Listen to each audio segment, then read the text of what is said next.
বেড়ে গেছো, এতক্ষণ বাড়ি ফিরছো, তা কোথায় গিয়েছিলে?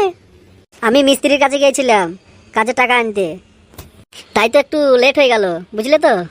তা মিস্ত্রি টাকা দিয়েছে? না গো না, মিস্ত্রি টাকা দেয়নি, বললো নাকি আরো ওই বাড়িতে কিছু কাজ বাকি আছে, কাজ সম্পূর্ণ না হলে পয়সা দেবে না। আজকে 1 মাস হয়ে গেল তুমি ওই মিস্ত্রির সাথে কাজ করছো, তোমাকে এখনো অবধি কোনো পয়সা দেয়নি, তুমি আর কাল থেকে কাজে যাবে না, ঠিক আছে? আরে গিন্নি, কাজে না গেলে খাবো কি বলো, এমনিতেই তো অভাবে সংসার। এত রোদ গরমে খাটাখাটনি করার পর যদি পয়সা না দেয় তাহলে কেমন লাগে বলো তো? আর কি বলবো গিন্নি, সবই কপাল কপাল।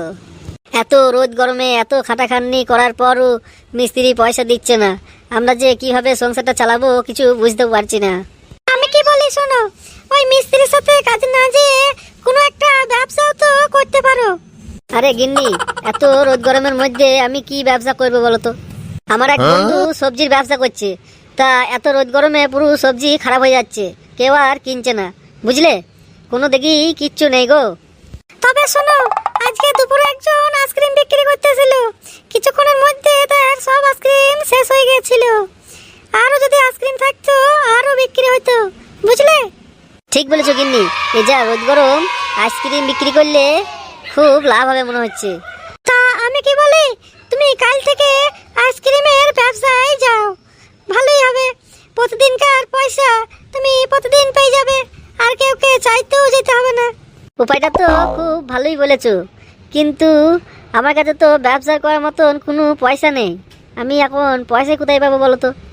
সে নিয়ে তুমি কোনো চিন্তা করো না, বুঝলে? তা তুমি পয়সা কোথায় পাবে? আরে বন্ধনে লোন নিয়েছিলাম, বুঝলে, যে এই মাসে যে কিস্তিটা দেবো বলে যে টাকাটা জমিয়েছিলাম, তুমি সেইটা নিয়ে আইসক্রিমের ব্যবসাটা শুরু করো, বুঝলে? 2-4 দিন পর আবার লোনটাকে দিয়ে শোধ করে দেবো। আচ্ছা গিন্নি, আচ্ছা, তুমি ঠিক বলেছো। চলো তাড়াতাড়ি শুয়ে পড়ো, কাল সকালে আবার তুমি ব্যবসায় বেরিয়ে যাবা। হ্যাঁ হ্যাঁ, ঠিক বলেছো, চলো চলো তাড়াতাড়ি শুয়ে পড়ি, কালকে আবার সকাল সকাল উঠে আইসক্রিমের ব্যবসায় যেতে হবে।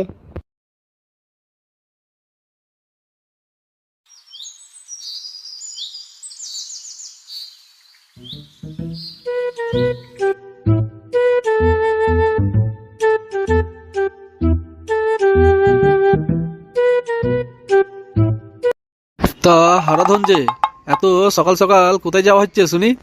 আমি ব্যবসায় যাচ্ছি গো, ব্যবসায়। তা কিসের ব্যবসায় যাচ্ছ একটু শুনি? এই যা রোদ গরম পড়েছে, ভাবছি আইসক্রিমের ব্যবসা করব, বুঝলে। তা তুমি রাজমিস্ত্রি কাজ ছেড়ে দিয়ে এখন আইসক্রিম বিক্রি করবা? হ্যাঁ গো হ্যাঁ, এ যা রোদ গরম পড়েছে আর মিস্ত্রি কাজ করতে ভালো লাগছে না, তাই ভাবলাম আইসক্রিমের ব্যবসা করব। হ্যাঁ হ্যাঁ হারাধন, এ যা রোদ গরম পড়েছে, তুমি যদি আইসক্রিমের ব্যবসা করো কেনা বেচাটা খুব ভালোই হবে।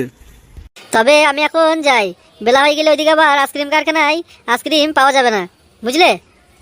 হ্যাঁ হ্যাঁ হ্যাঁ, বেশ ঠিক আছে, তাহলে যাও।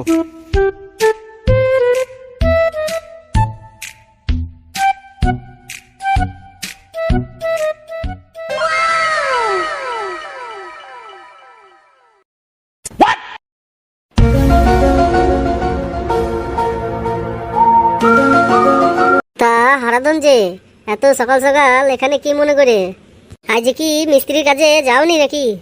না গো না, আর মিস্ত্রি কাজ করব না, এ যা রোদ গরম পড়েছে আর ভালো লাগছে না, ওই জন্যই তো তোমার কাছে আসলাম, ভাবছি আইসক্রিম বিক্রি করব।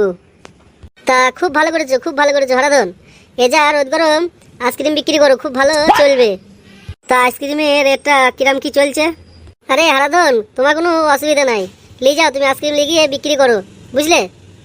এখন অল্প কিছু আইসক্রিম নিয়ে যাও, দিয়ে বিক্রি করো, ঠিক আছে, তারপরে আস্তে আস্তে একটা বড় পেটি নিয়ে চলে যাবা। আচ্ছা আচ্ছা ঠিক আছে, তাহলে তাই হবে। ওই যে এখন যে ছোট পেটিটা নামান আছে ওইটাই নিয়ে যাও, ওইটা নিয়ে গিয়ে বিক্রি করো, যখন দেখবো খুব ভালো আইসক্রিম বিক্রি করছো তখন একটা বড় আইসক্রিমের পেটি নিয়ে যাবা, ঠিক আছে? আচ্ছা ঠিক আছে, ঠিক আছে, তাহলে আমি এখন যাচ্ছি।